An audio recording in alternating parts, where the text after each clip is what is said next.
کہ آج کل مشکل ہو گیا یہ کام بھی، کیونکہ یہ دور ہے ناراض لوگوں کا دور۔ اس میں ہر کوئی کسی نہ کسی سے ناراض ہے، تو مل تو لیتے ہیں، مسکرا کے نہیں ملتے۔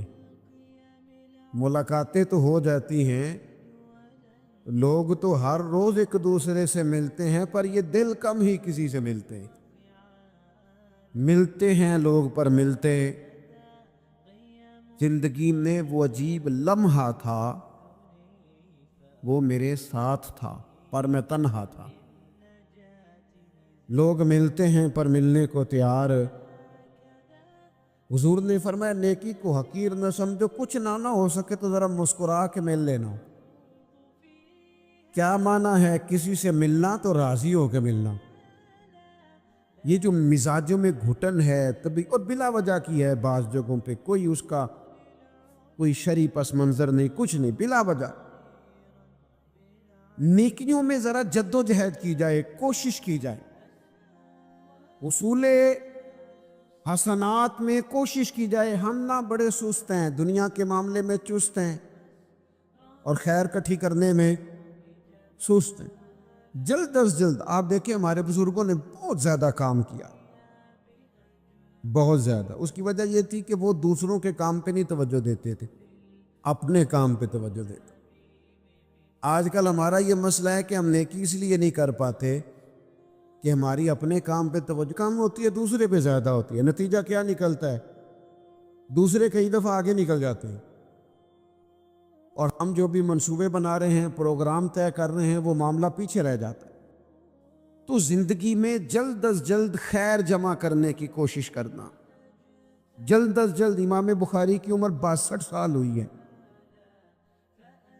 اور قرآن مجید کے بعد وہ صحیح ترین کتاب امت کو دے گئے۔ وہ بہت لمبی عمر نہیں، 62 سال عمر مبارک پائی۔ کتنا ہمارے بزرگوں نے کہا، حضرت عمر بن عبدالعزیز کی عمر 39 سال ہوئی، پوری 40 نہیں۔ کتنی خیر بانٹی انہوں نے زمانے میں۔ کام نہیں کرتے، پروگرام نہیں بناتے، ہم خیر نہیں جمع کرتے۔ خیر جمع کرنے کا وقت تو ہے، فٹافٹ کر لی جائے۔ پھر تو اس طرح کا ٹائم آ جاتا ہے کہ انسان زیادہ نماز پڑھنا چاہتا ہے، نفل پڑھنا چاہتا ہے، اس کا وجود ساتھ نہیں دیتا۔ اس طرح کے اوقات آ جاتے ہیں کہ وہ کچھ خیر کرنا چاہتا ہے، پھر اس کے پاس موقع نہیں رہتا۔ وہ لکھنا، پڑھنا، پڑھانا، سمجھانا چاہتا ہے، پھر قواعد اتنے مضبوط نہیں رہتے۔ جد و جہد کی جائے، کوشش کی جائے، جلد از جلد۔ اللہ کے پیارے رسول صلی اللہ تعالی علیہ وسلم نے فرمایا، صحیح بخاری میں حدیث موجود ہے، حضور فرمانے لگے جلد از جلد نیکیاں کر لو، اس وقت سے پہلے کہ فتنے رات کے ٹکڑوں کی طرح تمہارے اوپر گریں گے۔ حضور فرمانے لگے وہ ایسا سخت وقت آئے گا کہ بندہ صبح مومن ہوگا تو شام کافر ہو جائے، شام مومن ہوگا تو صبح کافر ہو جائے۔ اور فرمایا لوگ دنیا کے بدلے اپنا دین بیچ ڈالیں گے۔ اس سے پہلے پہلے نیکی کر لو، قبل اس کے کہ الجھا دیا جائے ذہنوں کو، پریشان کر دیا جائے۔ کئی جگہ مسائل نہیں بنا دیے گئے، وہ چھوڑو دی یہ تو نفل ہے، چھوڑو دی یہ تو غیر معاقدہ ہے۔ اعلیٰ حضرت فاضل بریلوی فرماتے ہیں جو نفل چھوڑتا ہے نا، ایک وقت آتا ہے سنت کے ترک کرنا شروع کر دیتا ہے، اور تارک سنت ایک وقت آتا ہے کہ واجبات کو چھوڑتا ہے، چونکہ وہ سیلاب اچانک نہیں آیا کرتے۔ پہلے چھوٹا سا سوراخ ہوتا ہے، دریا کے کنارے چھوٹا سوراخ ہوتا ہے، بند نہ کیا جائے تو بڑا ہو جاتا ہے، پھر اور بڑا ہو جاتا ہے، پھر وہ سیلاب بن جاتا ہے۔ کیا ہوتا ہے کہ جب ہم دیر کرتے ہیں، آپ دیکھ لیں دنیا داری میں لوگ کتنے آگے نکل گئے، کتنے دنیا داری کی جو چیزیں آئیں وہ غالب ہو گئیں۔ میں آپ سے پوچھا ہوں جتنے لوگوں کے پاس موبائل ہیں اتنے لوگ نمازی بھی ہیں؟ موبائل بعد میں آ کے غالب ہو گیا سب پہ، اور نماز آپ یہ ایوریج نکالے نا، جتنے لوگ فیس بک پہ ہیں اتنے لوگ دینی تعلیم کے میدان میں بھی ہیں، پڑھنے پڑھانے کا مزاج بھی رکھتے ہیں، جتنی نصیحتیں کرنے میں آج لوگ نکلے ہوئے ہیں، کیا اتنی خیر بھی دنیا میں بٹ رہی؟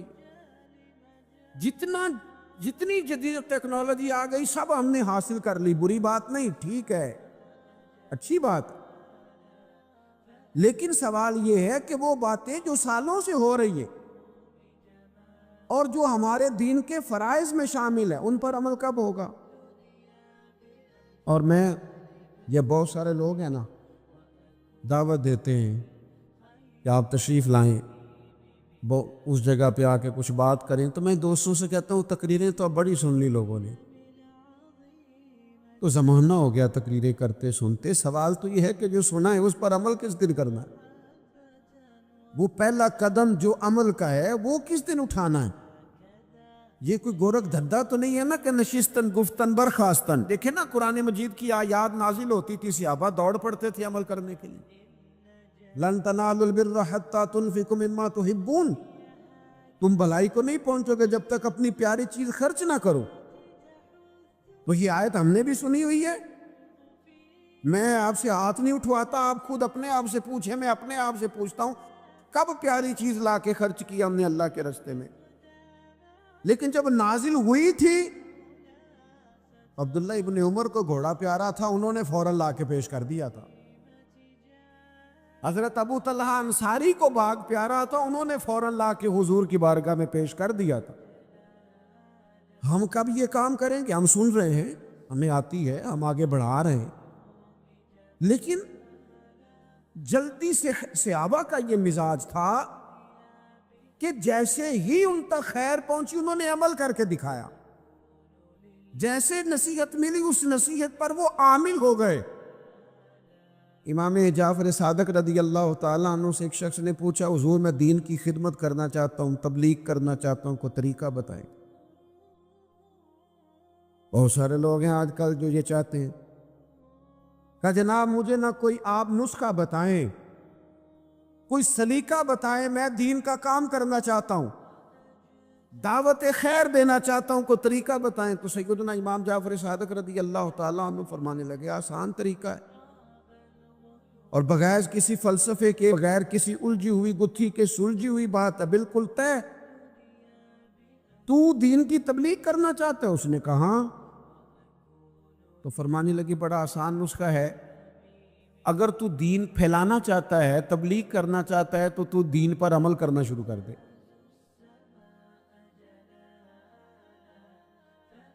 عمل کے بڑے اثرات ہوتے ہیں۔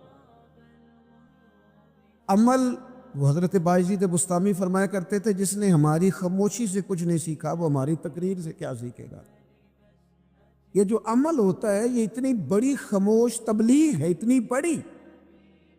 امام جعفر صادق فرمانے لگے تو عمل کر، وہ تیرا عمل کرنا، آپ پڑھیں گھر میں نماز، آپ کے بچوں کو شوق ہو جائے گا، آپ کھولیں گھر میں قرآن مجید، آپ کے بچوں کا دل لگ جائے گا، آپ بیٹھے تسبیح لے کے کہ آج میں نے آدھا گھنٹہ محبوب کی بارگاہ میں درود و سلام عرض کرنا ہے، بچوں کی طبیعت لگ جائے گی۔ عمل جو ہوتا ہے اس کا فیض بٹتا ہے، نیکی میں آگے بڑھنے کی جد و جہد، کوشش کرنا کہ میں ذرا خیر کے کام میں آگے نکلوں۔ کیا کہا حضرت عمر نے؟ کبھی ہم سنتے ہیں باتیں، کبھی اس کی گہرائی میں اترو نا۔ سیدنا فاروق اعظم فرماتے ہیں میری ساری عمر دوڑ لگی رہی کہ میں ابو بکر صدیق سے نیکیوں میں آگے نکل گا، ساری زندگی میری دوڑ رہی، جد و جہد رہی کہ میں ابو بکر صدیق سے آگے۔ 2.5% زکوٰۃ ہے، عمر کہتے ہیں میں 50% لے کے آیا تھا، لیکن میں 50% پہ پہنچا تھا تو ابو بکر 100% پہ پہنچ گئے تھے، وہ سارا ہی لے آئے تھے۔ میری دوڑ رہی، یہاں بھی دوڑ ہے، میری عزت کرو، میرے آنے پہ کھڑے ہو جاؤ، معاذ اللہ میرا اکرام کرو، میں فلاں صاحب ہوتا ہوں، قبیلے میں، برادری میں، سوسائٹی میں، سماج میں یہ نام رکھتا ہوں، میں فلاں سیاسی، سماجی، فلاحی، رفائی تعارف رکھتا ہوں، میرا فلاں معاملہ ہے۔ یہ اس مزاج میں دوڑ لگ گئی، اس طبیعت کی دوڑ لگ گئی، مجھے بھی مانا جائے، مجھے بھی گنا جائے، مجھے بھی شمار کیا جائے، میرا بھی نام ہو جائے، مجھے بھی اگلوں میں رکھا جائے، قرب والوں میں میرا بھی تذکرہ کیا جائے۔ جو دوڑ ہمیں بتائی اور سکھائی گئی تھی، اس دوڑ میں ہم شریک کیوں نہیں ہوتے؟ اس میں آگے کیوں نہیں نکلتے؟ وہ جو ہمیں فرمایا گیا تھا کہ تمہیں پتہ چل جائے پہلی صف کا ثواب کتنا ہے تو تم قرآن اندازی کرو، تو یہ قرآن اندازی کس دن ہونی ہے؟ یہ والی قرآن اندازی کس دن ہونی؟ لیکن وہ قرآن اندازیاں تو ہو رہی ہیں عمرے کے ٹکٹ کی، اتنے عمرے کے ٹکٹ، اتنے عمرے کے، اچھی بات ہے، اس کی بھی کوئی مخالفت نہیں، لیکن جو کام جس میں آگے بڑھنا تھا، جس میں جد و جہد کرنی، جس میں دوڑنا تھا، جس میں کاوش کرنی تھی، اس میں تو ہم پیچھے ہیں۔ عزیز دوستو، دوڑ دھوپ بھاگ، دوڑ اور شدت ہے معاملات کے اندر۔ کچھ لوگوں کو ایسی چیزوں کی بھی جلدی ہے جن میں جلدی نہیں کرنی چاہیے، اور وہ دوڑ ساری کس بات کی ہے؟ پیسے میں آگے گزرنے کی، شہرت میں آگے گزرنے کی، فیمس ہونے کی، کسی بھی چیز پر بہت ساری، کسی بھی صورت میں بہت ساری چیزوں کو جمع کر لینے کی۔ یہ دوڑ شدت اختیار کر گئی، دوڑتے جا رہے ہیں لوگ، دوڑتے جا رہے ہیں، اعصابی تھکاوٹ ہے، جسمانی تھکاوٹ ہے، اور اس دوڑ میں ایسے لوگ شامل ہیں کہ جو اب وقت تھا کہ وہ لوٹ آتے، پلٹ آتے، چیزوں کو دیکھ لیتے، بہت سارے ٹارگٹ ایسے تھے جو انہوں نے اچیو کر لیے، اب ان کو واپس لوٹنا چاہیے تھا، لوٹ نہیں پا رہے۔ قرآن مجید ہماری رہنمائی کرتا ہے، قرآن مجید ہمیں ایک سبق دیتا ہے، ایک بات کی جانب ہماری توجہ کراتا ہے۔ قرآن مجید کہتا ہے دوڑ لگاؤ، ایک دوسرے سے آگے نکلو، ضرور نکلو، لیکن فرمایا فاستبقوا الخیرات، نیکیوں میں ایک دوسرے سے آگے نکل جاؤ، بس تم نیکیوں میں نکل جاؤ آگے، خیر کے کاموں میں، حسنات میں آگے نکل جاؤ ایک دوسرے سے۔